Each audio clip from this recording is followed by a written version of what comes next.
शेतकरी मित्रांनो, आपण आज चन्नाच्या झाडाजवळ पाणी असते हे नारळाच्या साह्याने बघणार आहे।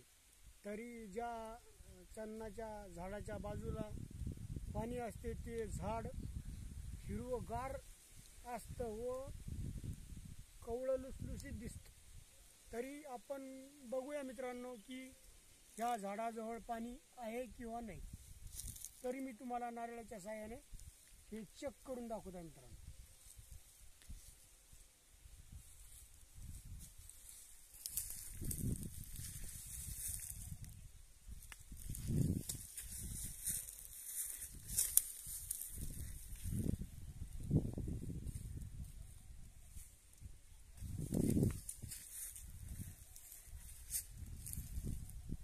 बघू शकता मित्रांनो,